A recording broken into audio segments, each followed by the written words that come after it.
I'm Jason Sylvia, and this is the Creative Capital Show.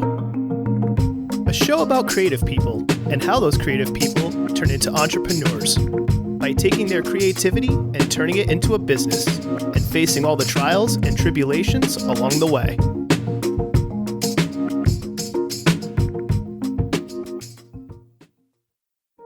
Leadership, brand, and culture. Those are the three things Aarin Clemons specializes in as a consultant. Aarin has a passion for helping a person recognize and grow their skill sets. So to say Aarin is a people person is a bit of an understatement, to say the least. In this episode, I talk with Aarin about his early days, or wine years as he calls them, at the Ace Hotel. How he developed his love of leading and building up others when he worked at Providence establishments such as the Grange, Courtland Club, and the Dean Hotel, and how culture internally and externally affects your work.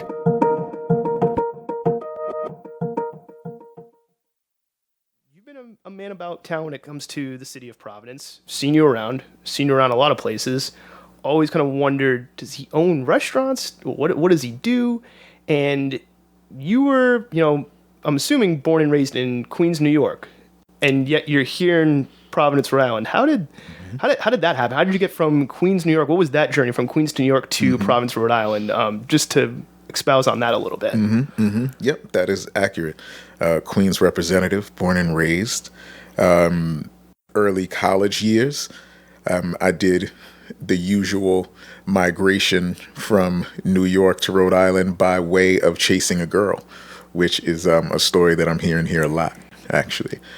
Chasing a bit of a dream, transferring colleges and trying to make a new start for myself.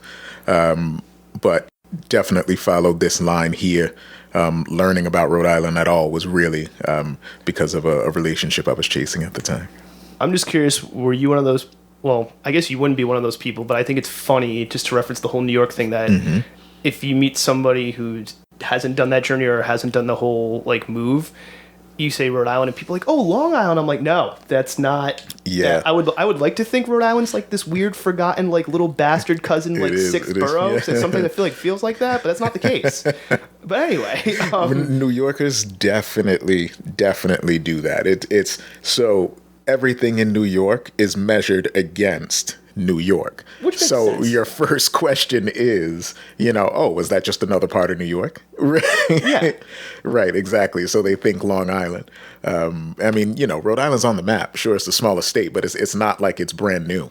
Hey, first to secede from the British, right? But last to ratify the Constitution. We're a weird state. Nothing makes sense in the state at all. I've done, but then again, though, Rhode Island's kind of badass in the sense of, what was it, Boston Tea Party? They're like, oh, we dumped some tea. What did you guys do? We murdered a bunch of people on a ship and burned the thing. And then we celebrate that with the parade every year, which still Gaspy days. Blows my mind. That's right. We're celebrating a parade of murdering and burning a ship. Oh, yeah. That's how insane Islanders are. Oh, yeah. I think Roger Williams was gully. We were considered the sewer of New England by people in Massachusetts, Rogues Island, all that good shit. So, all right, so college, so you were going to college. So you plan on going to college here. I transferred to Johnson & Wales. You transferred. Now, was the transfer because of career stuff, or was it because of the girl, or was it because of both? All right, so it was both. Both. Yeah, gotcha, I was looking to transfer, and a young woman that was going to the college that I was at, Long Island University, told me she was moving back here to Rhode Island. And I started looking at schools here, found Johnson & Wales, and found that it was actually a match for what I wanted to do, which was an entrepreneurship program. So stars aligned, everything fell into place for me to make my way here. Nice. So that's all. So you were into entrepreneurship from the get-go, which is perfect for this podcast, because this is for the people who are trying to do. If you haven't listened at all, and this is your first episode, welcome. But this is for people who want some of the cheat codes or want some of the more tactical stuff alongside the creative stuff when it comes to doing your own creative business. So you went for entrepreneurship. Was it entrepreneurship in the sense from just starting businesses, or were you always, because you're a pretty creative guy, music, DJing and whatnot, was it always the creative stuff from the get-go, or was it kind of just like, hey, I know I want to start because I'm not sure what they teach as far as like Johnson Wales does from an entrepreneurship standpoint. Like, hey, I just want to start businesses, but I don't know the exact kind of business yet. Right. So the program is more teaching you how to think broader than just starting a business and making money. Okay. Which a pretty standard business management program teaches you how to start business and make money. Gotcha. Right. Okay. Makes sense. And there's nothing wrong with that at all. Those are some useful things you'll get in a BA just about anywhere. But the Johnson & Wales program in entrepreneurship, small business management, really early on taught you how to think a little bit more about social responsibility for your business, how to think about the willingness to fail and what you can learn from it. Right. So it's a lot less of a go, get the money, secure the bag, win, right? Set of rules, and more of a learn, grow, and do. So I'm guessing there's probably like maybe a philanthropic aspect of it as well, if I'm not mistaken. Or so yeah, you noticed that the Philanthropic Foundation study, that was a just a little specialty, a certain kind of extra gold star on the diploma, a focus of study within the department. We got to work with the Rhode Island Foundation and learn a bit more specifically about philanthropic foundations. And early on learning about not-for-profits and the mistaken idea that not-for-profits don't want to profit, which they do greatly. If you don't mind me asking, how long ago was this? That was 2005. I graduated. Okay, what year is it now? It's still 2021. It's but like, still 2019, I think. I'm right? just kind of like, what day is it? What year is it? I don't. Time has no. I don't know. I don't know. COVID is messing up the paradigm. The days just blend now, for a number of reasons for me at least. Not the bad ones though. Like, don't want anybody thinking like, is Jay all right? No, it's fine. So you move, you do the school thing, you're here. I'm taking a wild guess that the girl you chased didn't work out. Okay. Correct. So it didn't. You did like the little head shake, then you did the nod, and I'm like, wait, which one? So it didn't work out. What kept you here? Because I think that's an interesting story with people as well, as like, well, I did school, and then like some people leave, some people stay, or some people stay and build themselves up, and then they leave. I've noticed that a lot. But what kept you here? Yeah. So I didn't stay. I actually moved back to New York for 3 years. Oh, okay. All right. Yeah. So you did. All right. So you did go back to New York for 3 years. Yeah. All right. Yeah. I was a young man in his wine years. I needed a bigger city at the time, or at least I thought I did. I've never heard the term wine years, but that's awesome. I'm going to steal that now. So thank you for that. Yeah. You go out and you really want to tell yourself that you're learning and growing and trying new things and doing things that adults do. You know what I mean? Like you're old enough to be considered an adult. You're paying taxes, so why not experience the finer things? That sounds 1,000 times better than adulting. Yes, so exactly. You know what? Can we get wine years trending? Exactly. Hashtag wine years to anybody who listens to this. Instead of let's kill adulting right now. I don't know, Gen Z or whatever gen we're on can use that for the. I don't even know. Maybe I'm a millennial. I feel like I'm on the cusp. I don't know, but like, what's millennials and Gen X and further back? We can take wine years. Gen Z, you can have adulting. I like it. It sounds like the Wonder Years. Feels like nostalgic. It's such a good show. It's got a sheen to it. Yeah. Now I've got get by with a little help from my friends stuck in my head. So Perfect. I appreciate that. Yeah, I'm gonna be like singing that walking on the You're street welcome. randomly. Yes, scaring people. Anyway, and now John Belushi, when he did that song, it was like a freaking. That was one of the funniest performances ever. Anyway, that's a good tangent, man. So you went back to New York. Wine years. I'm gonna be using that so much. So what were you, besides doing the whole wine years thing, maybe professionally, like, what were you doing? And did you try to start anything in New York? So, no, I didn't start any business of my own in New York. And I should clarify now that I don't own any business in Providence, Rhode Island. I don't own any business. I work alongside a lot of really dynamic owners of things. But I don't own anything. It's nice that you thought I did, though. I like that I'm projecting that kind of that kind of. That was the theory between a couple of friends and I. I was like at first I was like, he must own this place. I was like, what if he just owns multiple spots? Like, wow, like what is he doing? I just work with all of the people who were doing and trying to grow. You know. There you go. So in New York, And what was going on there? And then even more so, what was going on there and then what brought you back to Providence? Yep. So I was working for the Breslin Bar and Dining Room, a restaurant in the lobby of the Ace Hotel in New York. Which I think we had a short conversation this years ago, because Ace Hotel, at least for me and for people who don't know, and you can correct me on this, I feel like Ace Hotel was at least from my experience, was the first hotel. It wasn't just a place where you stayed. I need a bed. It was like the hotel itself was like a cool spot to hang out and be a destination. Yeah. I feel like the Ace really kind of like A-Life, which is closing their doors today, which kind of sucks. A-Life was like one of the first sneaker boutiques to the idea of a sneaker boutique. They started that. I feel like the Ace Hotel started the idea of this idea of a boutique hotel, not run by a huge corporation. It's not this sterile thing, and we're going to make it a cool place to hang out, even if you're not staying here. You're going to come here anyway. Right. Yeah, in the industry, we talk a lot about the fact that they programmed the lobby. That was their first. Not necessarily the first boutique, and certainly not the first to have something like a jazz trio or piano in the lobby, right? Like the Grand Dame hotels had programming, but the first of our generation, of our time, where we're used to very, very large corporations and chains, they were the first of our time to program the lobby itself as its own space, and that's what you were feeling when you were going to hang out there. It was great. The fact that you could, as a local, interface and engage with the hotel, whether you were staying upstairs or not, right? Yeah, and the fact that they had products by other companies, it wasn't just here's this thing. It's here's a sweater by Wings and Horns, and here's opening ceremony gift shop, and here's this other gift shop. Here's Stumptown doing all our coffee. That's right. Also, yeah. Not to diverge, because I do want to know what you more about the Breslin, but funny enough, mentioned this on the last episode. Actually, not the last episode, so I'm getting my episodes out of order.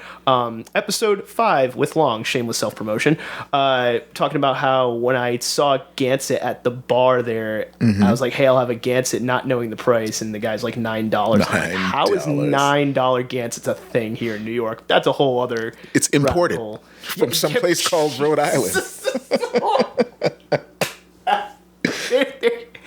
Please, you know what? I wouldn't even be shocked if that's the way that they thought they were gonna spin it. They're like, listen, we're just gonna tell them it's this great imported beer, and I remember telling the bartender, I'm like, this is our PBR, right? This is perfect. Dead. Perfect. But you know what though? More power to them for doing it. They didn't charge me that price when I told them that story, so that was great.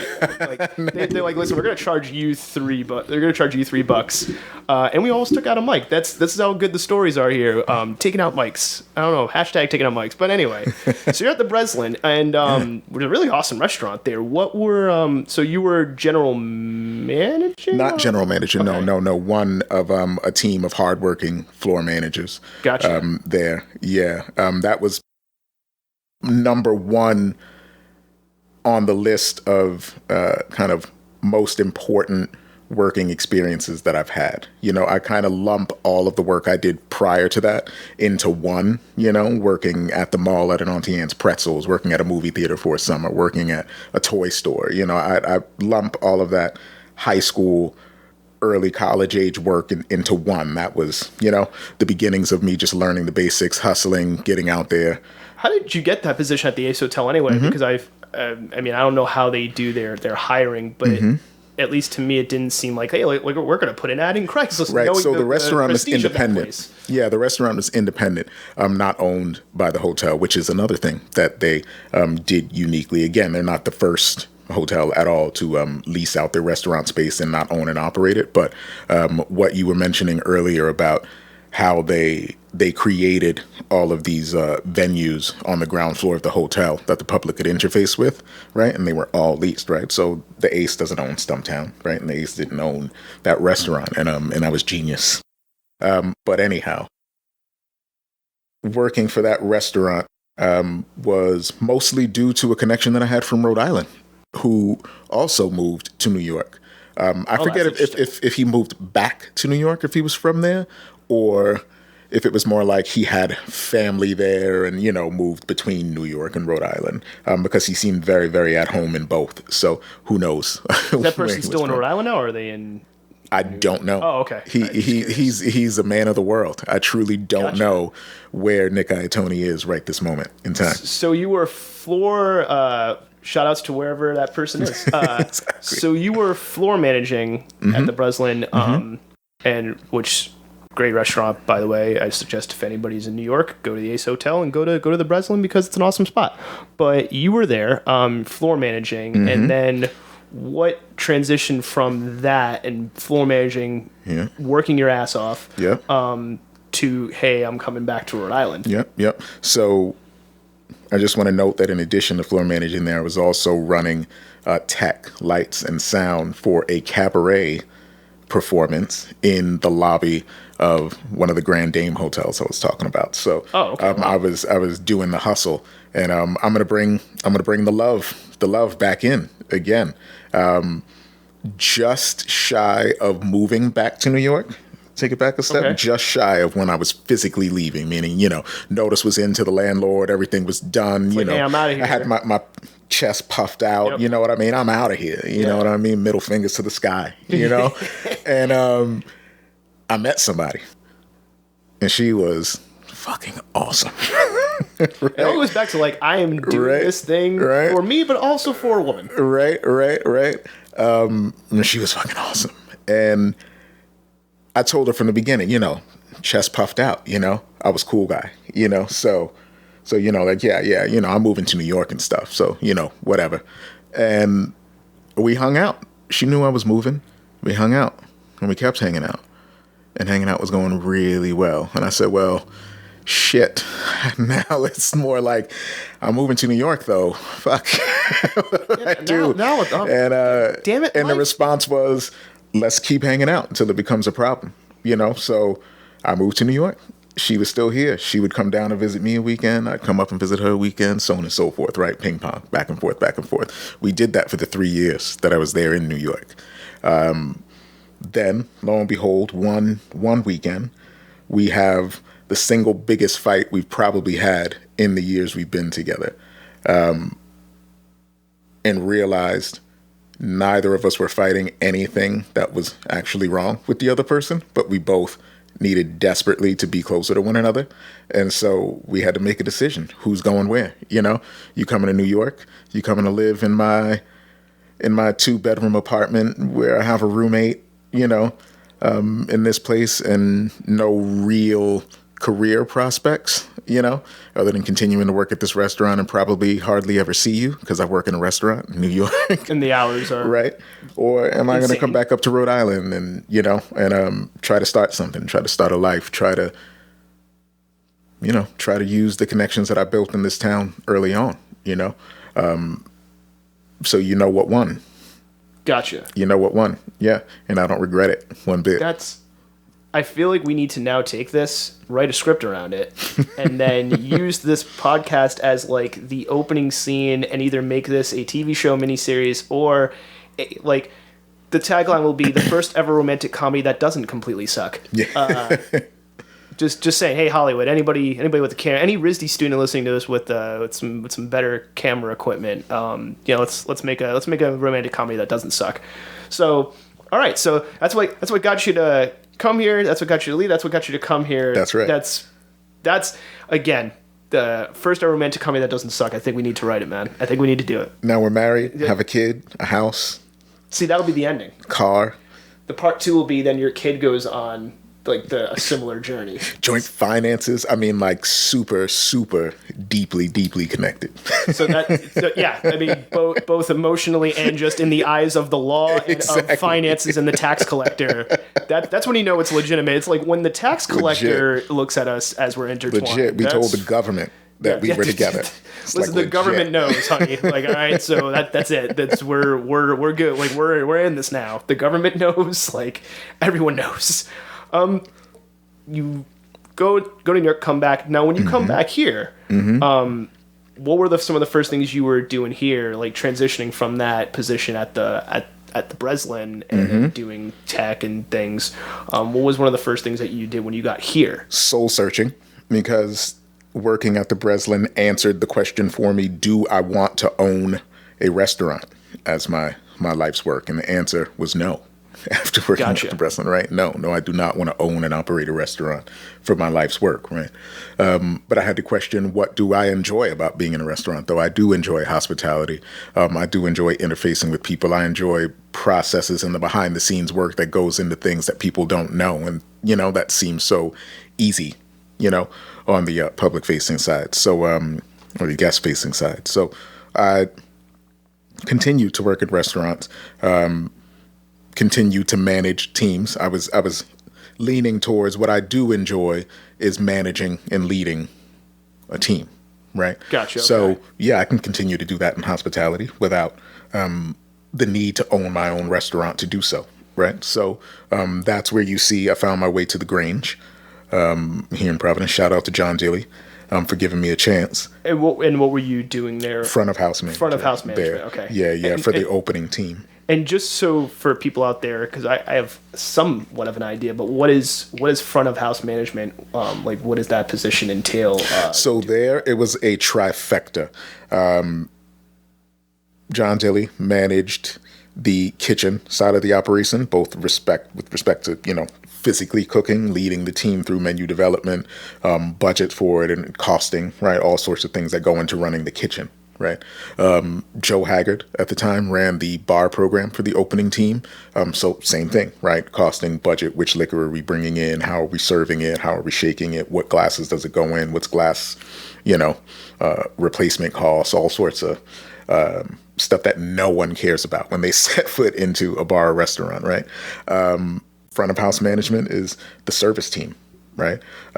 What is the guest experience as you walk through the door? What is your table side experience? What are the servers' menu knowledge? What's the overall temperament? Do they like being there? Or are they happy to greet you at the table because they're genuinely enjoying a busy night, right? I delineate between good busy and crazed. When I ask people, when I'm interviewing people, I ask, what's a successful, good, busy night for you? Where you come away from it feeling accomplished because you just did that. Like, I did an honest day's work and I feel good about it versus oh God, I don't want to face that ever again. You'd be surprised about the answers about people who haven't necessarily considered it that way, right? But are like, oh yeah, that's right. It's not that I'm lazy. Just this thing that I'm doing, is making me feel crazed. I don't feel organized. I don't feel efficient in what I'm doing, right? So yeah, you'd be surprised about the kinds of answers you get for what people actually really want, which is to work really hard, and make the money, but setting up systems so that they can be their most efficient, best selves is what a solid front of house manager would do. Not to go on a completely different tangent, and shout out to everybody at the Grange, because I feel like that place, when it comes to being a vegetarian restaurant, Trojan horses a lot of vegetarian things, which I think is brilliant.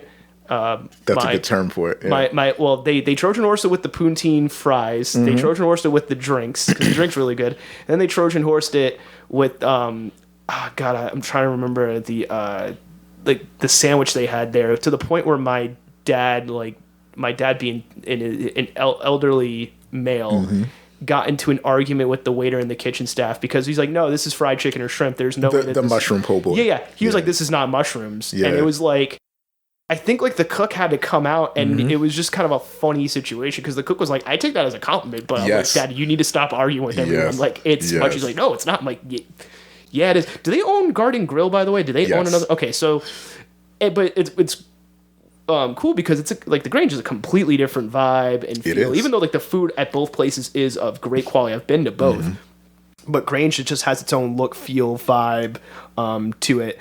I only had some funny criticisms at the beginning when I started going there. The bugs on the bathroom door was confusing because that was the thing for everybody. And I was just like, I don't know if that was intentional or just like a happy accident. I was just like, I looked at my friend and I'm like, I'm like, dude, I feel like we're in a Portlandia sketch. Yes. I was like, this is some Portlandia shit. I'm like, Yes. which one do you go in? And I'm like, Good call. is this unisex? And they just decided to put, like, I didn't. Yes. Okay, is that's the what it answer. was. I was thinking that, but I'm like, I don't want to go into the wrong one and then walk in and like, holy shit, I'm going to walk in on somebody. Yeah, so the point was to spark that conversation. Whether the it conversation works. was as productive as it was intended is questionable, but that's exactly the point.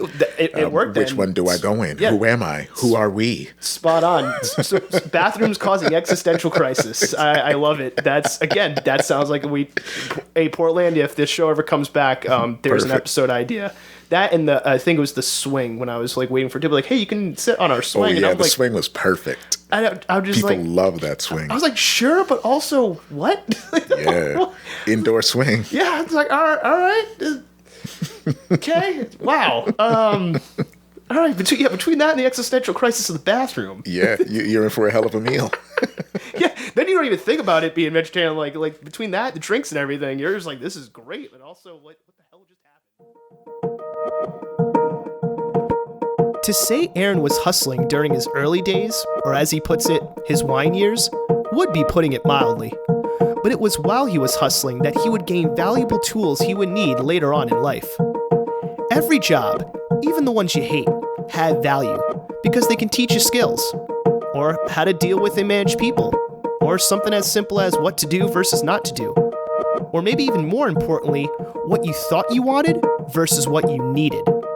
So any job you work, even if it's not your dream job, go at it with the mindset of what value that job can give to you.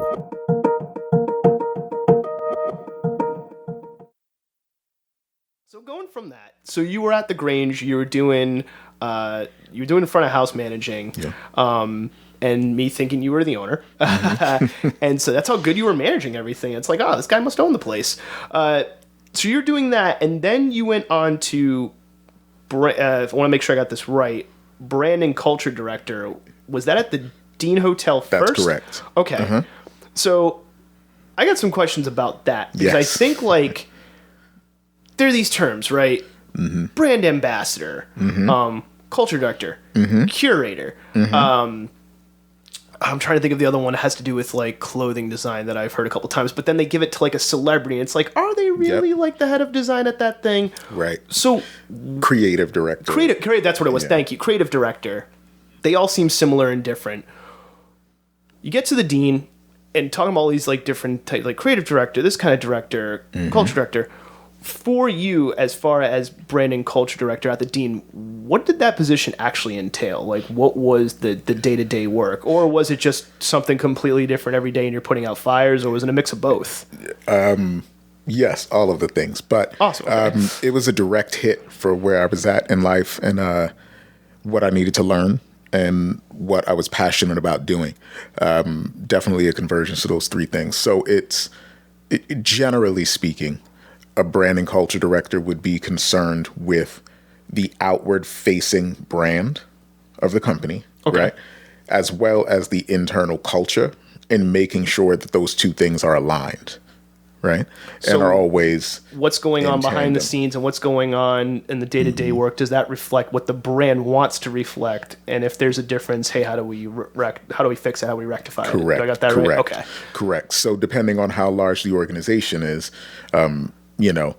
that would determine what the actual workload is, meaning, is the brand and culture person actually the person posting to Instagram, or is there somebody who does that? And the brand and culture program director is leading that person through what voice they should be posting in, what sort of imagery, what the brand colors and tone is, Okay, so how detailed it gets on a day-to-day depends on what kind of team you have.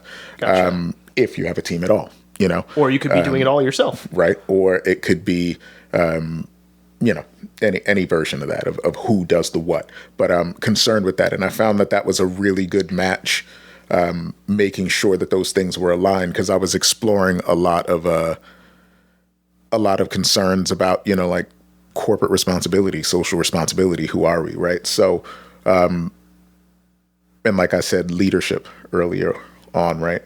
Front of house leadership, being concerned with the well-being of your team, right? And how they're able to do their job, learn in their job, and grow from their job. Even as far back as essentially the Breslin, I always wanted team members that I worked with to leave better, right? And not better on a hierarchical scale, but better equipped to do more, right, than I had for them to do that job, right?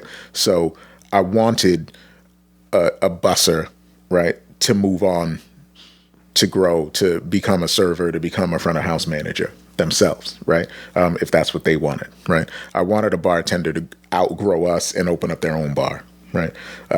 Things like that, right? So I like people to come away from work experience with me having learned, grown, gained some sort of clarity in what they want to do, right? Like I believe in gainful employment, right?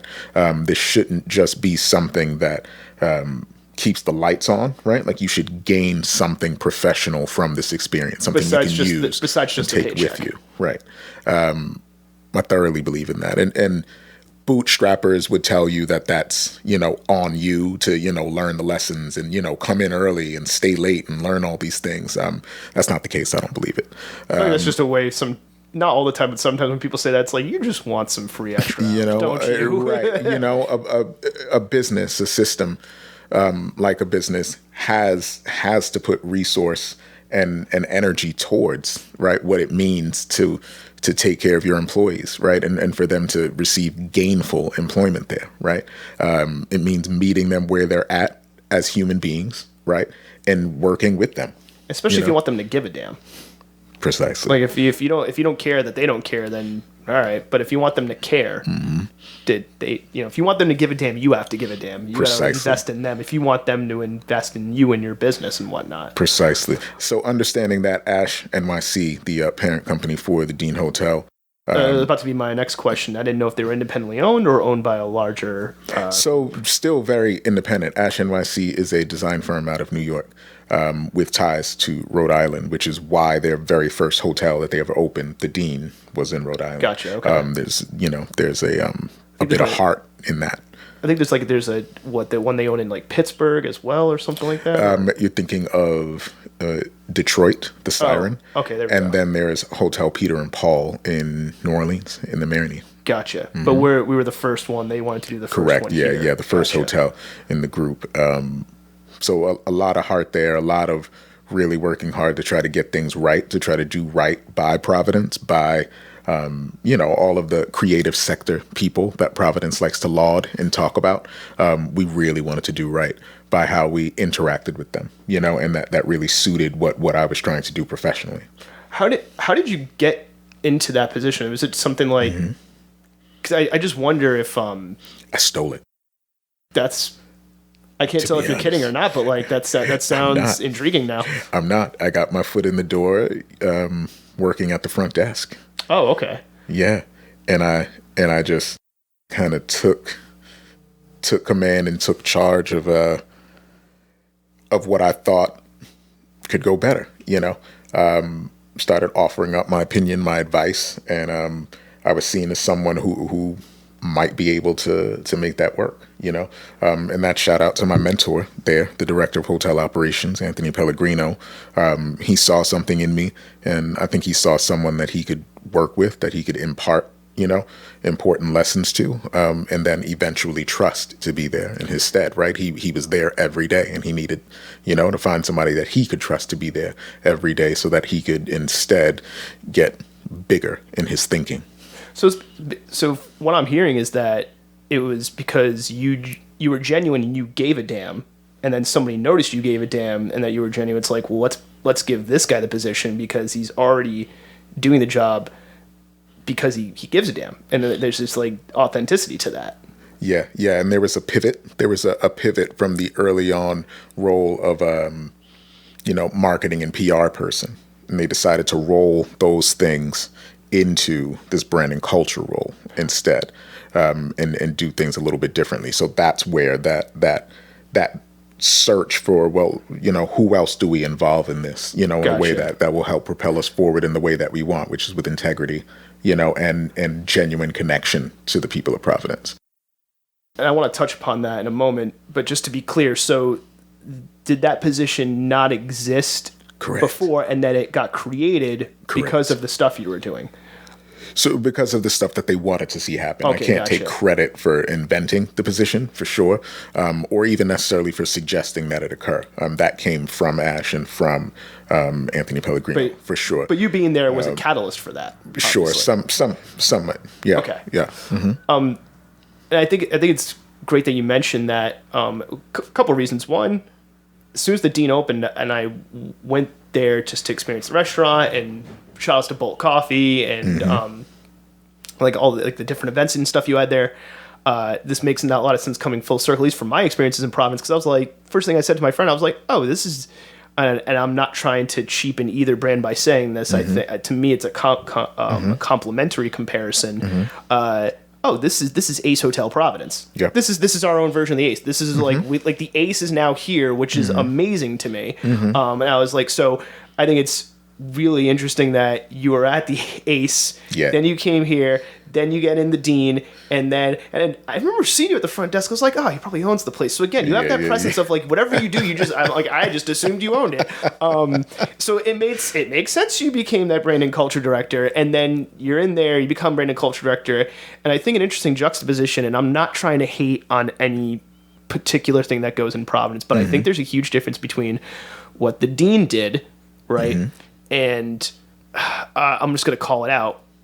The Graduate Hotel in Providence, I think, was just because every COVID with everything, everything's kind of in a weird pause right now. But I feel like the Graduate, I think, was not that it felt fake or sterile, but it did not feel as genuine to me as the Dean Hotel. Even though it was like, okay, I get it, you're trying to do it, but there was just some weird vibe about what they were doing that did not seem as like the genuine article as the Dean Hotel was. So I think different. it's that about caring about the Providence and the city and making the mark and things. Not to say that they don't care, but just to kind of compare it to another brand or another company that's trying to do the same thing. And I felt like they were missing it. Like when I went in there, the experience was like, this is nice, but like something feels off.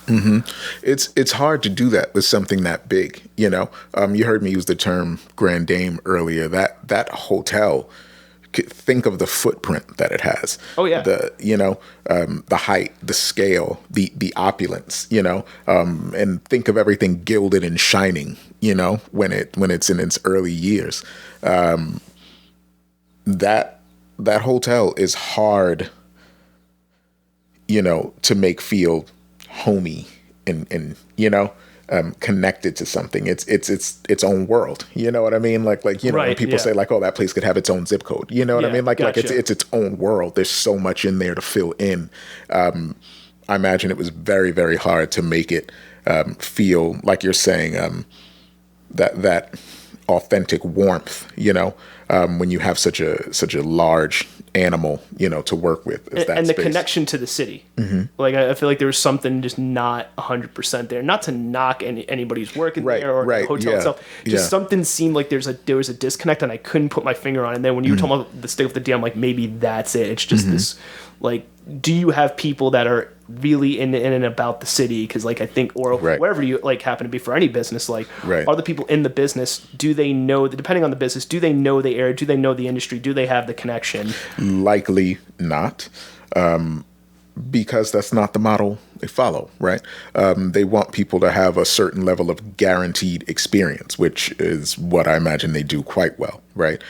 Meaning, if you were staying at a Graduate elsewhere, you'd get the Graduate elsewhere. And you're staying at the Graduate here, you get the Graduate here, right? There's not another Dean, you know, nor does there need to be, right? The Siren and Hotel Peter Paul are not like the Dean. They are their own individual animals. And that is the design, the ethic that Ash follows when it creates those hotels, right? Like, they are individual and unique. You know what I mean? So at some point there could be 10, 11, 12 of them. There could be 100 of them, and they won't be repetitious. Do you think that's going to be happening more or less in the future? I mean, like, as far as just that being like a viable like business model for either. That's a whole nother episode. What's happening in the hospitality tourism industry? Possible part 2, ladies and gentlemen. Right. Yeah, that's a whole nother tangent there. What'll be the near future of that? I see there being an early bump in travel as things open back up, Right. and people wanting to just get out.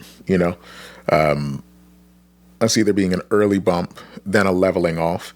There's a chance that if the tourism industry knows how to really get a hold of what's going on and start working together a little bit more, working in tandem with things in their immediate circumference, that people want to do, more destinations can get more repeat visits from people deciding like, oh, great, we loved going there. We're going to go twice a year to our spot. It's Gotcha. accessible. It's a short flight, so on and so forth, right? Things like that. So I think there'll be an early bump. We'll see everybody everywhere, and then there'll be a bit of a leveling off while people kind of figure out how they're going to spend their dollars in the coming years. So you did brand and culture director at the Dean, and then you did either similar or possibly the same position at Courtland Club, if I'm not mistaken, right? Mm-hmm. Which you're wearing the Courtland Club merch, which, again, merch at a bar that looks better than some of the streetwear brands that I've seen. Which, I mean, that's how your bar's doing good when your stuff looks better than like stuff I would want to like buy online. I'm like, I would rather have that. That looks better than like some of these other streetwear brands that are probably charging way more for way less quality. But shout out to Jay Sheckman. That's a whole. Could do a whole different. I want to do an episode with him actually, just because I remember him from the days when he was in hip hop group Time Machine. Yep. That's. And I don't know if I'm dating myself. I have the records. You are. Because I was 16 seeing them like perform live. Perfect. Jay, I'm sorry if I dated you on that as well with that comment. My apologies. Old man Shetland. But I have one of his 45s actually. I gotta show that to you before I leave. Before you leave, sorry. But what was the transition going from Dean to Courtland Club? What was the reasons behind that jump? It was a really nice downshift, going from something that is open, living and breathing 24/7, to something with the same amount of heart that Courtland Club has, but requires different things of you, And not to interrupt, but because you just mentioned that the living and breathing part, because the Dean Hotel had correct me if I'm wrong, had a similar thing like the Ace, where the restaurant and the coffee bar they weren't owned by the hotel, right? That's correct. You were, like leasing the space. Bolt is bolt. Yeah. But you had to. So when you were brand and culture director for the Dean, did you have any say in what those places did, how it affected you, or was it just the Dean itself? I just want to maybe correct. Yeah, we interface, we work together. Gotcha. A rising tide raises all ships and all that, but No. I had no creative say, nor did I need any. The entire point of that was to work with really important independent businesses in town, right? The point was to find a boat and work with them, not to own our own coffee shop. The point was to find a Faust and work with them, not to own our own restaurant. Was Magdalene Room and the Boombox, were they considered separate businesses, or did they fall on? Oh, so all four of those things were considered. All right, just wanted to clarify on that. Yeah. So you transitioned out of there into, and you said it was every space there is either a first brick and mortar or an expansion for somebody who has a brick and mortar in that space. That's how the hotel with North being there now, like that's North's expansion. Right, so like an expansion. Exactly. Everything was about either incubating or helping to grow. And for those who don't know Providence, Rhode Island, or Providence, Rhode Island spots, these are bars and restaurants and coffee shops inside the Dean Hotel, so very similar to the Ace Hotel. But you're saying when you got to Courtland Club, it was going from this like living, breathing thing to something that's a little bit, I guess. Right, it's a hotel is open 24/7. Right, and the fun interactions that you get to have as a guest that you imagine when you think of a hotel, are all run by teams and teams of people working to build that experience for you, and being responsible for teams and teams of people in a space that is, like I said, open 24 hours a day means you're responsible for someone else 24 hours a day, 7 days a week, even on Christmas, right? Even on your kid's birthday, right? So, So going from that to a bar, right, which can't be open 24 hours a day. Right, exactly. So it was Vegas. it was just a really nice downshift for a time for me. Downshift for certain energies. Other energies stayed right on. I needed to work with a new team of people who had just as much heart as the dean had, which is one of the things I love about the dean. It's super scrappy, so much heart in that little place. Shout out to the team there now, keeping fires burning, keeping the heart beating through COVID. But yeah, Courtland was such a unique little place for us here in Providence. A lot of people still didn't even know it existed. Nondescript facade out front, no signage. First time I took friends there, it was 2 blocks over from a friend who lived in a residential neighborhood. So They literally thought I was screwing with them. And they're like, why are we going to your friend so-and-so's house? I'm like, we're not. And they're like, what the hell is this? And then they walked in. I think the first time we walked in, God, I'm trying to remember the movie. Leon the Professional was playing. And I'm sitting there, I'm like, so there's pizza, cast iron cookies, amazing drinks, Leon the Professional with the sound turned off, and I'm listening to really awesome soul music. And then another friend of mine who I took there was like, New York native, actually, funny enough, was like, all neighborhoods in the entire world, every neighborhood needs a bar like this. Yeah. So shout outs to Courtland Club. What was the difference? Were they looking for, and by they, like the people who own Courtland Club, were they looking for a brand and culture director from the get-go? Or was it a situation like at the Dean where you were doing something else and you worked into it? No. Yeah, I think that was a growth move. Okay. That was a growth move.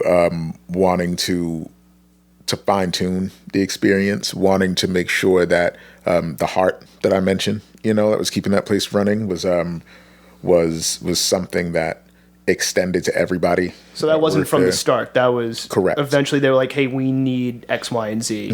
And was that from connections you had, or was that okay? So that's how you got to know them. That it's like, well, he's already doing it at this place. Like, he'd be a great fit for. Okay, gotcha. Yeah, precisely. What were some of the differences as far as besides just like the breadth of scale and the hours, going from brand and culture director? I guess what are the similarities and the differences? Brand and culture director of the Dean Hotel, and then going to a bar. Very amazing one, but a bar like Courtland Club. So a different amount of interaction with people during the time that they're there servicing you, right? So, at a hotel, we're interacting with guests in anywhere from 30-second to 3-minute long, spurts, right? I'm interacting with you at the front desk, perhaps. I'm interacting with you in the lobby while you get a coffee from Bolt. Perhaps I'm interacting with you in the hallway as you step out of your room and I'm walking to another one, right? Those are anywhere from 3 to 30-second to 3-minute spurts, actually talking to guests, whereas at a lounge, at a bar like Courtland Club, things slow down, right? There's more time to interact, interface, offer a level of service directly, eye to eye with someone. And what I mean about the heart is it's the same level of service we offered at the hotel, right? But you don't offer it all eye to eye at a hotel. It's a lot of what you do behind the scenes that's part of that service, right? And same as a bar, right? Keeping it clean, keeping it stocked with things that people want, menu knowledge so you can actually engage with people when they're learning about the spirits and things that they're drinking, right? Keeping an inventive cocktail menu, things like that all go into the experience. They're all part of the service, even though it's not, it's not the greetings, the salutations, the handshakes, right, that people think about with service, right? It's not the warm smile at the table side. All of that stuff is super necessary as well. But what goes into the experience of being there is a huge part of how that venue views service. If you are important enough to them that they want to get things right for you, then that's a place you want to be. Your perception of what a brand and culture director does before you actually started doing it, what was it, and if you had any perception of it at all, and how different was it and this is just more to get into the tactical and into like the more of like giving the cheat codes and the advice. What like was it? Oh, like hey, like what I thought a brand and culture director did before I started doing it was similar, or is like this is completely different than what I thought. It's pretty similar from my understanding of it, and I wouldn't suggest that it's an industry that listeners should go out and aspire to be. That was going to be my next question. Is that something that somebody can like try and go aspire to be that? It's pretty unique, and in some cases, it's going away as the world is shifting more towards, or I shouldn't say the world, as the country is shifting more towards DEI, diversity, equity, and inclusion, SEI, right, initiatives and things like that.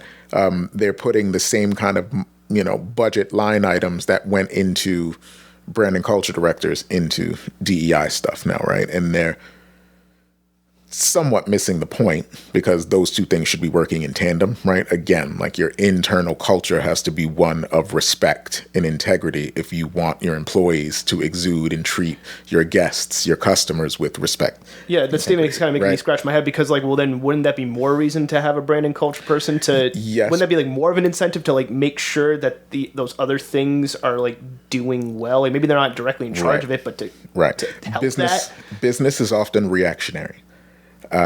Very reactionary. Very good point. It's also usually either ahead of the curve or after it. It's not usually riding it in a way that is part of a plan. It's either they're seeking to innovate and be ahead of a curve, and they have the right thought partners on their team, and they are ahead of a curve. They predict that something's going to happen. They're ready for it, and then it does happen, and they're right? Or they're not paying attention to it, and it's happening. And they're now behind that curve, right? Gotcha. Very much so the same with thoughts on why you should care about your employees, right? Like think of the fact that there's still places that needs to be explained to, right? Some places are way behind that curve. Some places think that caring about their employees means putting ping pong tables in the break room, right? Like there's a learning curve. I worked at a startup like that. There's a learning curve, right? With what that means. And so it's like, hey, this is great, but it's not helping me at all. Or like you're working like a dog. I can't enjoy the ping pong table because you're or the free snacks, Gary. Or the free snacks. Like that literally that was literally a job I had in Providence at a tech startup where it's like we have free beer, and I'm like, well, I can't drink it because I'm doing these crazy hours, right? It's one of the. So actually, let me flip it to a different question then, because I think you're harping on a really good point. If that people shouldn't aspire to be brand and culture directors because of what's going on in the industry being phased out, then maybe the better question is, what can somebody who's whether they're an employee of a bigger company or a smaller company, what can they do individually to affect like brand and culture for themselves, like how they put it out there, and then also how can they maybe affect it at their job or their place of employment? Right, precisely. You kind of read my mind with what I was suggesting when I said, people shouldn't aspire to be that, because I wouldn't suggest that there's a wide enough industry, right, and number of jobs available for them to try to do that exact thing. What I do think can happen if businesses are responsive enough to it, if corporations, if entire industries really get it. Brand and culture directors also came out of HR, right? And then deciding that HR had become too mechanical, right? And was about rules and liability and paperwork, red tape, right? bureaucracy. But not actually about the people you work with, right? So brand and culture directors morphed out of that, right? Or at least culture directors did, right? Now, culture is moving the way of reacting to making sure that you are not offending anyone, right? That you're doing all of the right things and checking the right boxes, right? So again, behind the curve of what it means to just actually be thoughtful, conscientious, right? And have integrity in what you do with all of your stakeholders, right?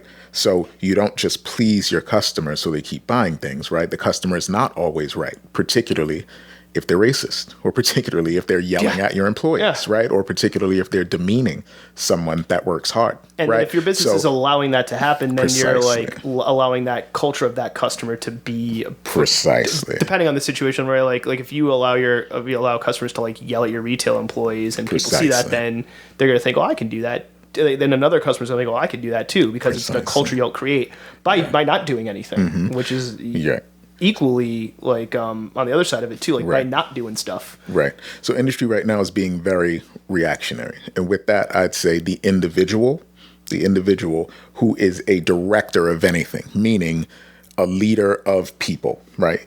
A division, right? It doesn't have to be the boss of the company, but if you lead anybody else, any team members other than yourself, right? You have an opportunity to use all of the things that are important to you, all of the integrity you have, all of making the world the way you think it should be, right? In that role, right? You can learn from what brand and culture directors do, what HR does, right? There's something to bureaucracy. There's something to everybody having the same level of equity and protection in a scenario, right?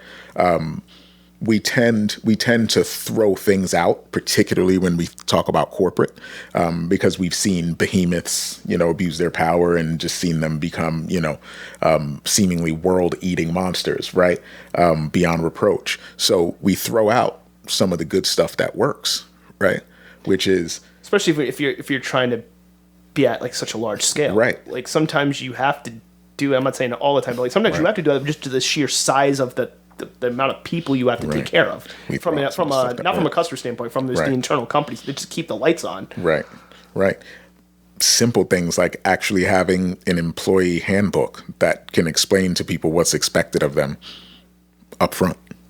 Doesn't have to be long, doesn't have to be full of legal jargon, but something that a person can actually look at to say like, wait, what's the expectation again? Pro tip, don't make it an editable Google document, because that happened at the startup I was at, and that was a mess. So don't do that. There you go, pro tip of the day. So onboarding, another important one. Make that consistent. Expectations. Another thing that didn't happen for me. So anyway, and you're not there anymore. You see? So it's like, like this guy's describing a lot of things that happened to me. So I get that from like the director standpoint. You were saying how at the Dean you worked at the front desk, and then you kind of worked into. So what could somebody? And then there's a third part to this question too. But what could somebody at like the boots on the ground level, like I don't know, like the entry level worker, like how can they affect like culture and branding for themselves and also for the company? Like what can they possibly do, and like how can they go about it? I wouldn't suggest that it's their responsibility to affect the culture of the place, other than to accept the personal responsibility to treat their staff, their peers, the way they need to, right? The onus is not on the employee necessarily to build the positive work culture. The onus is on them to be a part of a positive work culture, right? And to agree to the community rules and uphold them, right? So the onus is on them to recognize if a male is treating a female employee wrong, if a male is treating a non-binary person wrong, right? That it is their responsibility to speak up and say something. First, there should be a comfortable enough scenario in which that person witnessing, right, the HR nightmare, right, should be able to speak to the person who's suffering and think, I'm so sorry, that this is happening, right? Second, there should be some sort of clear process with which to say, whoa, you need to fall back. This is not how we do it here. This is not, this is not acceptable, right? Without feeling like it's a snitches get stitches scenario, right? Yeah. Which is a big thing, right? Worried about squealing, tattletaling, snitching, right? No one's worried about snitching on something that they think is wrong, right? Yeah. Right? You're worried about getting in trouble, you know what I mean? If the system is so that you don't feel supported and you don't feel connected to those community norms, right? Like if you are in the wrong because you are not following these community norms that we set, where everybody here gets to get treated with respect, regardless of who they sleep with, right? What their hair is like, right? Who they love, right? You know, like things like superficial things, like what they wear. Like I've seen companies go like nuts about that, and I'm like, why? Mm-hmm. That's also a whole nother episode, part 3. Oh yeah. Part 3. Right? This is going to be its own separate podcast. We can just call one HR Nightmare and talk about all of the things, right, that companies in their reaction, right, to liability, to concerns, to conflict internally, rather than managing people and managing behaviors, which are what human beings are full of, right? Behaviors. They clamp down and just eliminate. And they say, well, no, we can't do that. We don't do this. We don't do that. If everybody just dresses the same, there won't be a problem, right, with the dress code, right? So you set a strict dress code, things like that, right? So it's a very reactionary process for all of those things. Here's how you can and can't dress. Here, you can't wear jewelry because that's too personal, this and this and that, right? It's an interesting balancing act. And going to the third part of my question, now let's say you're somebody starting your own business, starting your own company, big or small, right? Regardless of the business, like I want to open a pizza place, I want to open a bake shop, I want to run a frozen lemonade cart, whatever that. Like I want to be a content creator. What can or what should people do who are starting their own business or trying to be entrepreneurs themselves? How should they think about brand and culture, and especially if they're participating in, I guess, how should they think about brand and culture, and how should they consider it and not be considered a culture vulture? Because that's a term that gets that's been used in the media and by X amount of people for various different reasons. That's a whole other episode that could be dedicated to that. Indeed. But how could somebody starting their own business or even running their own business now, how should they approach brand and culture, and how should they think about it? Sure. There's a lot I could say about that.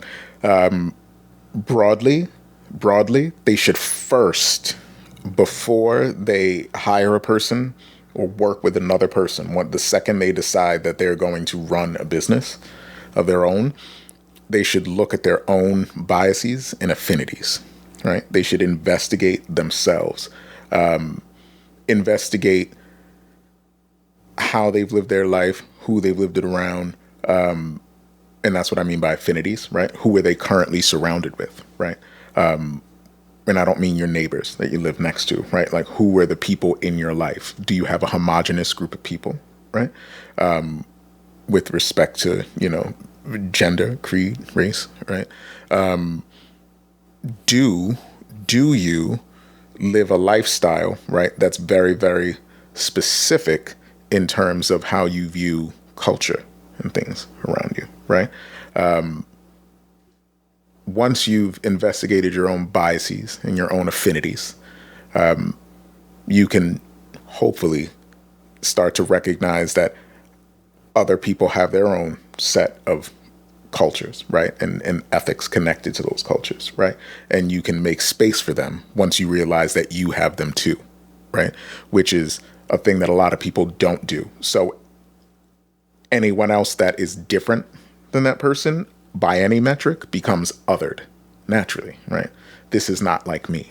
This is not like me. That's not like me. This other thing is definitely not like me, right? But they haven't decided what is me, right? Who am I? What are the things that make me who I am? What are my biases? What are my affinities? What is my lifestyle, right? How do I describe that? Once you can describe your own, you can just start to look at other ones as their own individual decisions, right? That they are welcome to. That's a lot. That's very, very, what I want to say, boiled down, right? That's a very boiled down version of the work that needs to be done just to start considering what it means to work with other people and affect the lives of other people, because that's what you're doing when you commit to a business. You are affecting the lives of the people you work with and the people that you serve, your stakeholders at every point.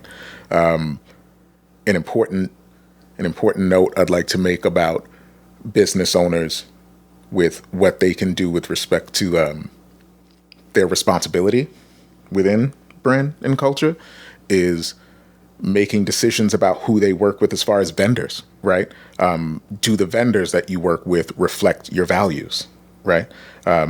So investigating your own biases, affinities, and letting that dictate what your values are, right? You have to have some sort of values in order to do this, in order to be in this business landscape. You can't go at business at having employees, right? Servicing the public. You can't go at this letting the chips fall where they may, right? And responding to the needs of your stakeholders by saying, well, I don't know, right? You have to recognize the humanity and the reality of your employees and the humanity and the reality of your customers, right? Yeah. So that's kind of a step one. If you're going to be thinking about branding culture, it's not about how to be cool.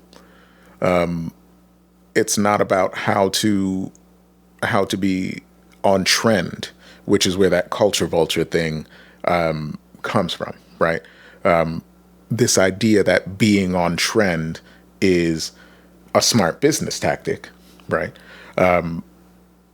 Totally erases the fact that it's communities of people that start trends, right? And when you take the trend from them and place it in a national spotlight outside of their control, right? And with no connection to the originators of that trend, whatever the trend is, right? Whatever it is, that is entirely co-opting, right? And stealing, right? It is stealing, right? That doesn't mean that there's not sharing, right, among cultures.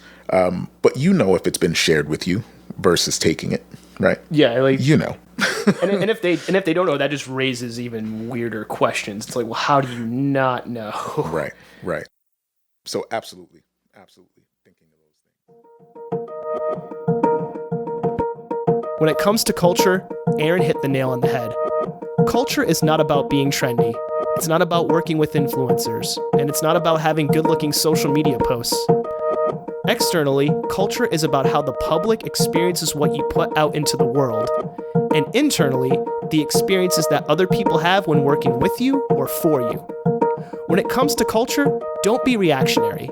Investigate yourself and your surroundings so you can determine your value set and the culture of your brand and your work.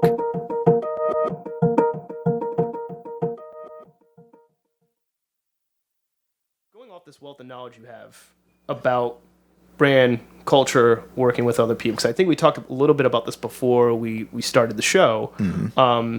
You are now, correct me if I'm wrong, going into consulting. That's right. So hey everybody, you got the amuse-bouche, you got the appetizer, you got the free taste here.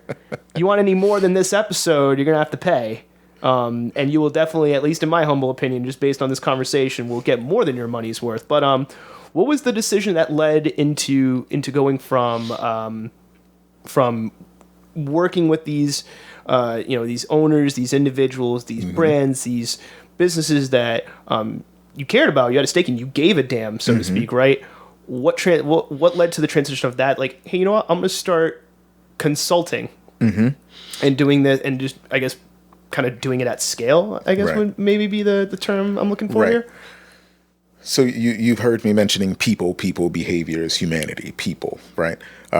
This whole time. So I realize now at this step in my life, what drives me is that kind of transformational leadership, right? I talked about gainful employment earlier, all that stuff, right? Meaning, like really respecting what people have to bring to the table when you meet them where they're at, right?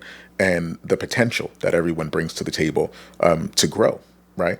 I like to be along for that ride, I like to find out where people are at, celebrate where they're at, what they bring to the table, and go along with them for that ride, developing them more, right? It invigorates me. It makes me feel like there's hope for humanity, watching people grow and transform, working with them to do so. And I'll tell you that one of the earliest memories I have of believing that, people don't respect people's lived experience and meet them where they're at, right? And therefore don't respect their growth potential, right? Is, in grade school, we all hear that talk about, like, okay, you're graduating, whatever level it is, but let's say graduating high school, and it's, like, we're preparing you for the real world. Welcome to the real world, right? That real world term, welcome to something else that's now real. You've been sheltered, you've had it easy. I didn't believe it then, and I certainly don't believe it now. You know what I mean? Instead, when I go and have talks with high school kids and things, in some of these programs, I bring that up and I ask them by show of hands how many have been told, like, get ready for the real world. We're preparing you for the real world. Welcome to the real world. It's always unanimous, right? Everyone's been told that by someone who's supposed to be a mentor, right? Somebody developing them, right? And I say, okay, by another show of hands, how many of you are responsible for contributing to your household's financials in any way? Hands. How many of you are responsible for the well-being of another human being, right? A sibling, an elder, right? Where you have to change your plans in a day around being responsible to another person, right? Yeah. Right. Before you even get to how many of you young people have a job, right? An actual check paying job, right? How many of you have responsibilities outside of yourself? Check. Great. Okay. So you're telling me you go to school, you have practice for a sport you have to watch your siblings, and you're actually the one in the family with the car. So you take your family members around to go food shopping and run errands and stuff. Sounds to me like you have good time management skills, right? Right. It's looking at people from a strength-based lens, right? And not a deficit view, right? People don't, I want to say people don't need your help. You know what I mean? They deserve it. They deserve your assistance, right? We all deserve, right? Assistance to be nurtured and to grow and to be developed and mentored. We deserve it, but people don't need your help. People are smart. People have done something up to now, So if you're encountering them at this point in your life, you're a brand and culture director, you're a director, you're anybody working with people, you need to respect that. You need to respect what people are bringing to you right now, right? And be fortunate enough to have something that you could give to them, if I could be so bold, right? To have something that you think could actually be of use to somebody else's growth, development, well-being, right? And that's what I feel good about right now. I feel fortunate enough that the way I look at things and the way I lead my teams has been of use to enough people that I've got a framework now that I could be of use to more people through consulting and developing more leaders. With your consulting and developing and being of use and bringing that experience, and will that be, I don't want to say strictly, but will that be more relegated to service, hospitality industry, restaurant, hotel, bar, or will it be broader than that? Broader. Okay. I've worked with an educator who is a career early childhood center development person, right? Somebody who has run entire schools of children. And I work with them on development towards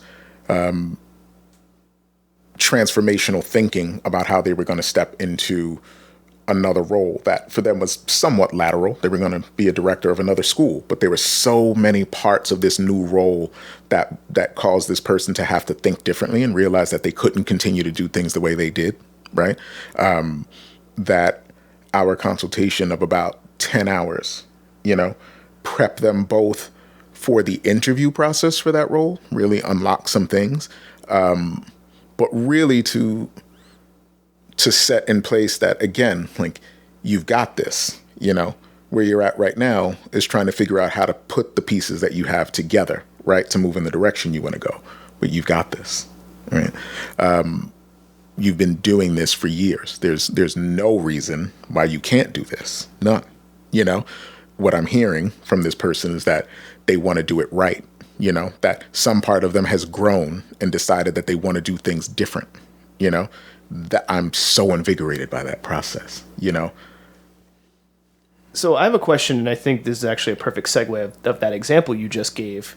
Because, you were just saying you're going broader than just the service, hospitality, restaurant, bar, hotel, and this other person's going into a new role. They had to think differently.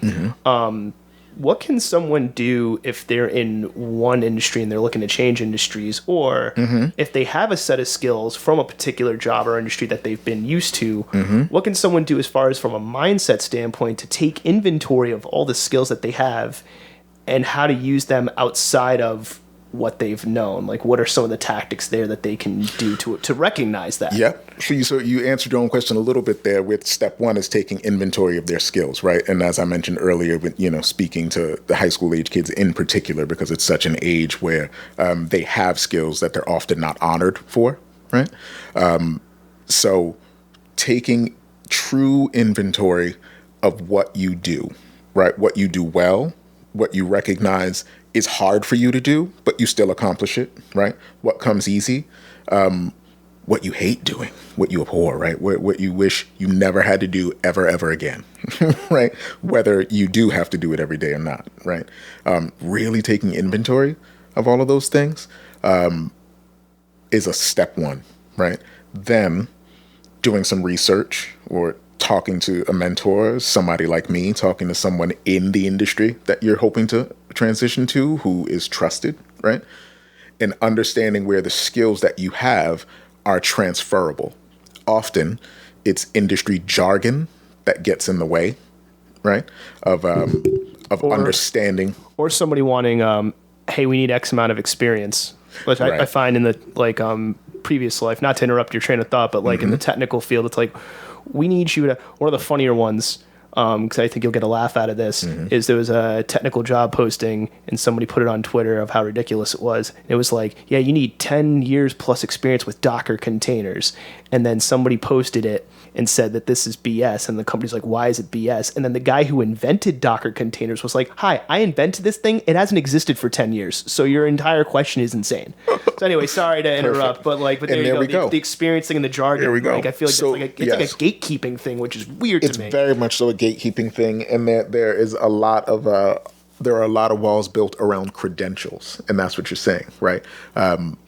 That's akin to the piece of paper, right? Not to lived experience, not to skills you must that have you these built in your ability to certifications. do the job, right? I need to know you passed this test. You could be shit at this job, but if you pass this test, cool, we'll take you. Precisely. Okay. Precisely. Hiring managers have a long way to go if they're still thinking about credentials. Not to say that credentials are not important. As the prime I think they're a good guide, maybe, but maybe it shouldn't be the only thing. That's your only decision making when you hire the person, really? When I'm hiring, I want to know what their experience was on that job. Not that they did it. Right. You did it. Great. You passed that test. Was it really hard? You got hired somehow, easy? and you did the thing. What was your experience? What did you take from it? So your last question about transferable skills, right? And how to value them. That's something that, again, I think a lot of existing professionals, people who have been at their job for any length of time, need to do a better job of mentoring, right? Oncoming people with. We need to learn how to honor, right? And help to define skills, right? In people, and help them to get to be reflective about them, right? Like, which of these skills come really, really easy to you, right? What is it about your thinking that makes that easy? Oh, you're a visual learner, and we're in a role where there's a lot of visual pieces, and so you're able to see it, and other people are staring at it, glass-eyed, and you're able to see all the pieces, make a decision, and move. Great. How do you explain that? How do you distill that down to a skill, right? How do you first recognize that you're a visual learner, right? Right? Yeah. Perhaps you need to see everything written, and you need to take documents out of the meeting space, right? And read them on your own time to really absorb them, and then put that information into action, right? We don't teach people how to think anymore, right? Or honor again, what they already bring to the table, right? So that they can use that to grow, right? This idea of, almost like this idea of service and teaching people and mentoring people, which I've noticed is an underlying theme as the more I'm talking to you. Has that been something within your personality from the get-go, or was there like life experience that happened that made you want to do that? Like, or was it a combination of like it's your personality plus things that you experienced that made you want to be this person that helped people recognize their own skills and help people? What led to that? It was something that was led to, or was it something that was just always a part of your personality? Somewhat, it's a part of my worldview. It's who I am, and it's always been, right? My grandmother tells a story that I had long forgotten about until she brought it up. And then, like this flood of memories comes back about me being, I guess, about 5 and trying to help a boy in the building next door learn how to read. I was already really good at reading at 5. And I was trying to help him learn how to read. And she caught me at the front door with a handful of candy and questioned, like, where are you going with this handful of candy? That's not the norm, that you can just go grabbing candy, And I said, oh, no, don't worry, Grandma. It's not for me. I'm teaching such and such how to read. Every time he gets, a page right, I give him a piece of candy. And so I think back to that, and I think of, the amount of kids in my class that were shamed for not being able to read, right? And I think of adults now that shame other adults, right, for what those adults don't know, as opposed to, oh, cool, I know how to do that. Let me show you, right? And I've seen it on the level of, and I agree, and I've seen it on the level of like even just superficial shit, like, oh, you don't know about the history of this brand or this band. It's like, okay, well, instead of berating them for it, why don't you use it as an opportunity to maybe, if you love that thing so much, as you claim to do, don't you want to share it, or you just want to be an elitist jerk? Right. Precisely. Precisely. There's a difference there. It's like, okay, why are you not, big. Here's an opportunity to educate this person, and not in a condescending way, like not in that, we thrive in light, man, in sunlight and light, you know what I mean? And when you show that you're excited about something, right? Whether it's that obscure band, or your joy of reading or whatever it is, right? Like when you shine something outward, right? Like that's something for someone to absorb. You know what I mean? They're going to get some bit of that energy, whether it's a catalyst for them to do the same thing and, actually learn from you, or whether it's just an acknowledgement that, you can be excited about something that brings you that joy, right? Like that light right there is a big part of why mentorship is needed. You know what I mean? You have to shine light and give other people permission to shine their light.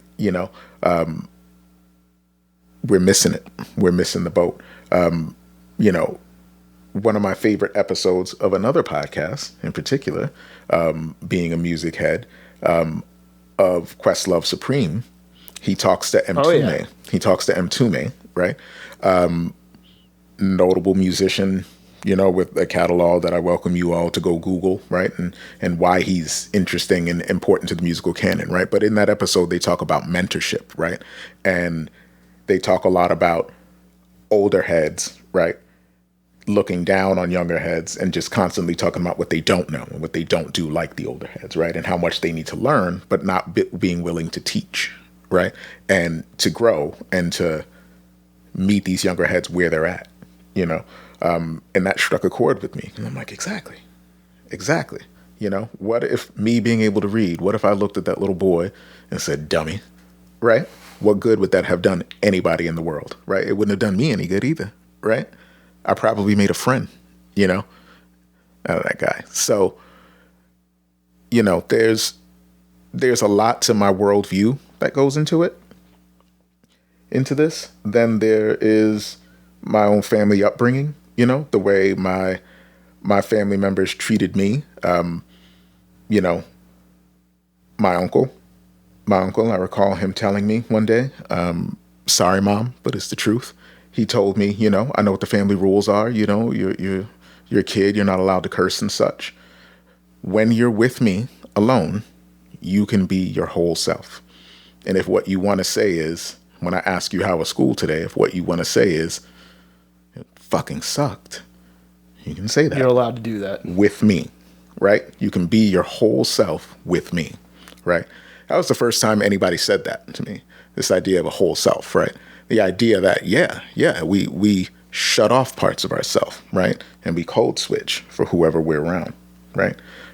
You mean I can be my whole self? I can be a nerd and cool, right? And interesting and say something that might be wrong, Like I could be wrong about that, but I can actually say it, Yeah. Around you. Wow. Okay. Right. So that's me now. That's me, There's no version of perfection in how you're supposed to act, around people. And how powerful is it somebody's allowing you to do that, and then you allow yourself to do that? Inviting that's the big thing. Nonetheless, inviting you, right? Yeah, inviting you, not only allowing you, inviting you. Yeah, it's a good point. Be your whole self. Yeah. So I think because we're getting towards the end here, and I think one question I have to have it come full circle and to think about all the things that we've talked about, kind of at scale, actually, right? Came from New York, came into Providence, been a man about Providence to the point where I thought you owned a bunch of places. Talking about brand and culture, empowering people and recognizing the strengths that they have and how to nurture that. And you want it, and doing your mentorship, doing your things with high school students. So let's think about this at scale for a second. Sure. Because this is a question I have, and not to make this. I mean, it is the Creative Capital Show. It's play on Providence being the creative capital, but I want to keep it to I'm going to ask a question about Providence, but I want to think about it in the broader sense too. Sure. So Providence, from a food, and I've said this on other episodes before, so I definitely want to get your opinion. I think on a culinary standpoint, like food, bar, drink, hospitality, in X amount of years has grown exponentially to the point where before I'd go to bars in New York and stuff and be like, I wish I had this in Providence. Now I go to New York or other places, I'm like, oh, do we have this thing in Providence? And it's as good, maybe even better sometimes, right? In some cases, yeah. So what do you think attributed to that? And what do you think the city can do, and people within the city, right, the culture of the city can do to keep that going? But then also there's other things, I feel like you don't really hear about many. It's not like we don't have good musicians, but you don't hear as much of a success story from a music side of things. You don't hear about many musicians coming out here. Yep. So why do you think that is? And what can these other cultural parts of Providence that we have, but they haven't risen as much as the food and drink has? Why do you think that is? Right. Yeah.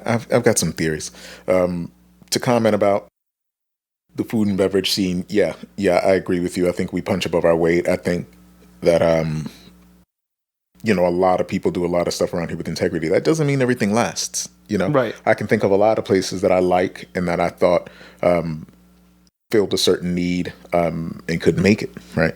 And I think that one thing that our city does that it shouldn't is it compares itself to other cities, right? Very good point. I just did that. Funny enough. But it compares itself to other cities in terms of lifestyle, right? But forgets the scale that we're on, which is what you just said, right? And it compares our city to other cities where other cities are larger capital cities within their states, and we are the capital of their state. But there's a whole lot more Rhode Island besides just Providence. Right. You know what I mean? In terms of where people live, right? Their local bars and restaurants and music venues that they frequent, right? So I'd suggest that Providence as a capital city stop comparing itself to other capital cities with respect to that scale and what it does, right? And with that said, that's one of my theories as to why music in the 15 years, actually, has continued to go through this ebb and flow of being, plentiful, but we want more. And now there's very little of it at all. Where is it? Is it underground? Not really. It's just at a bar over there. You just don't go,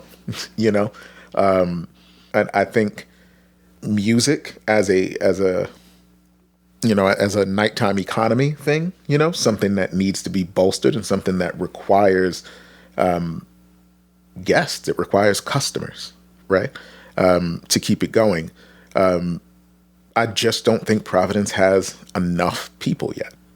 Okay. To be honest. That's an interesting theory. Okay. I don't think Providence has enough people. And I don't think a a lot of people would see it from that angle or would think that way, right? Because Providence is so small, blah, blah, blah. Oh, there's new apartments going up everywhere that we don't want, that we're voting against. Why would we that's a need more whole people? other discussion. But again, who's going to live in any of these places? That's a whole other thing. Percentages, right? Restaurants and bars run on percentages. How many seats do I have? How many people can sit in those seats, right? How long does it take them to have the items that I sell, right? And how many of those turns can I get selling a certain amount of items to a certain amount of people in a night, right? If you've only got so many people in town spread out across the bars, right, and restaurants, there's only so much to go around. And in a city like New York, you don't feel there's only so much to go around because there's 1 billion people. Because there's so many people. Right? For every person at your bar, there's like 10 people who are at home, not at your bar. You know what I mean? Who are not there. And it's not to say that New York is, raking it in, that they're not working hard to keep their seats filled, but the potential with number of people that could potentially come to your bar, right, is exponentially different than the number of people living here that could potentially come to, in many cases, like you said, your bar that's the same size, right? So if I'm at a 30-seat bar in New York, right, got some tables and, 8 seats at the bar, I'm at a 30-seat bar in New York, and I got a 30-seat bar here too, right? Besides the difference in rent prices, it's the same 30 seats. But you've got 1 million people to play with, right? Yeah, you're drawing from a much larger pool of people. Right. So going with that, what could somebody maybe living in a non-capital city, maybe it's a smaller town, or maybe it's a city that's not the capital, or maybe somebody moved to a non-capital city just because of money, because I think this is an interesting question I want to ask too. What can they do to make that city have like a thriving culture? Like, let's say like there's a city or a town that has none, right? Because I think there might be opportunity there. Like, let's say you move somewhere just due to money or financial reasons, or you just wanted to get out of where you were, and you move to a city or town that doesn't really have a lot of culture. But then, is there an opportunity where you can create it and be on the ground floor? I would say, if you move someplace and don't see the culture, you're probably missing it. You're probably missing what the culture of that place is. Sometimes the culture of a place is to be quiet, not to have too much stuff going on, right? And it's not for you to change that. Sometimes the culture of a place is very specific to, the customs of an actual ethnicity that's prevalent in that area, and you don't know it, right? You don't know how they get down. So it's interesting you say that. I think it's another thing that is a big part of influencer culture too, is this idea of like making all these cool things happen. And I think it has overrun the idea of actually searching out what is already happening. Or what's already there in the first place. Now, what about the people who are already there in the first place, and they want to, for whatever their reasons may be, they want to change the culture of that place, right? Hoping for positive reasons, right? Assuming that's positive reasons, what could they do, or to just take what's already there and just build it up and be a make part it of more it. Successful. Okay, so be a participant. Be a participant in what is happening, and be someone who's willing to humble yourself enough to presume you're not, right, the smartest or coolest person there, right? There's probably something you need to learn first. If there's a new space, that's new to you, and you're not seeing things that are familiar to you. Right on. It's a new space. You can say things cannot be familiar without them not being cool enough for you. Yeah, humble yourself a little bit. It's like, well, this thing wasn't made for you, and it's not on you to make it what you think is cool, what your perception is of cool is, because it could be, well, this ain't your home, this ain't your scene. So you can participate in it and help make it better. Right. But what's the definition of better? Better for them versus better for people there versus better what you think better is. Precisely. Nail on the head. What's your definition of better? Yeah, and what is your definition of cool? Which is so and who do you think you are? Yeah, and exactly. Like, who do you think you are to like move in here? Because like, I think it's like, I think sometimes when people move into a new space, it's a good thing because you're getting a different perspective and maybe seeing things that weren't there before. But then the other, and I'm glad you pointed out because I didn't even think about that with my question. The other flip side of that is that they come in and possibly ruin the things that made that place special, and it just becomes this homogenized, like, whatever, you know, or it ends up being sterile. So there's a flip side to that too, which you got to be careful of. You got to do it right. Yeah, if you don't do it right, or you got to be careful of, like, just recognizing that yourself. Like, are you participating? Or are you trying to change for the better? And like, what do you think is better? And does your version of better align with the people who are already there and what they think is better? Yeah. And if there is a conflict, why do you? What are you going to do now? Yeah. So that's the flip side. That's the duality of it. You know, we're at the end here, and I try to give everybody at the end, whoever's on the show, whether you want to self-promote, promote something else, promote what you're doing now, promote a business that you like. So these last, minutes, they are for whatever you want to say. Or if you don't want to say anything, well, up to you. You can use this time however you want. It is open for you to promote or say whatever. So go for it. We've covered everything, man. I think anybody listening to this and believing that they're interested in talking to me further, you'll have my contact information. Yeah, well, I mean, if you want to say them on the show, the socials are how best to get in contact. I mean, I'll put them up, but if you want to put it in the show, so if anybody's listening, they're like, I need to contact this guy right now. No. Okay. Yeah. Well, I'm more than available to continue to, to be a part of what's happening here in Providence, and helping you realize your little slice of that. Awesome. I will say at the end, I think we need to give you a show, maybe alongside John Taffer or instead of John Taffer, like have a consultant who's not just screaming at everybody. It's entertaining, but I mean, I'm just like, can we get like an alternative to this guy? Or just thought, it's kind of like the whole buddy cop thing in the 80s. Like, do you have John Elliott and then you have you, and it's kind of like the good cop, back up like buddy cop thing in the 80s, like the duo. I would pay to see that. I'm just saying, John Taffer, Spike, or Paramount Network, wherever the hell that show is on. Can we get my buddy here? Can we get him, or just get him his own show and then have it be a special so more people watch when it's like when you two get together. It's like you're super chill, like you're like trying to help everybody out. And John Jeff's like, that's bullshit. You're all horrible. He's like, no, listen, you're not horrible. And it's like, no, they're horrible. So another horrible pop culture reference that people most likely won't know. But thank you for coming on, man. Really appreciate it. Covered a lot of things in a relatively short amount of time, about an hour and a half, that hopefully giving people more of the cheat codes. And I'm glad we talked about not just better businesses, but just I feel like we talked about how to just make better humans, which I feel like we just culture, society, businesses, people, we don't focus on that. That's the trick. And the fact that we covered that, I think, just from going from existential dread to existential hope in the course of an hour and a half. That's the trick. There we go. So thank you for coming on. I really appreciate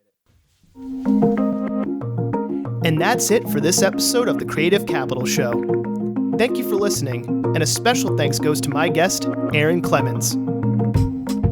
The Creative Capital Show is hosted, recorded, edited, mixed, and produced by me, Jason Sylvia. You can listen to the Creative Capital Show over at our website, creativecapitalshow.com. We're also available on Anchor FM, iTunes, Spotify, Google Podcasts, and all other major podcast hosting platforms. If you like the show, please subscribe. Helps the show out a lot. And be sure to follow the show on Instagram, Twitter, TikTok, LinkedIn, and YouTube. I hope you enjoyed the show, and until next time, keep on creating.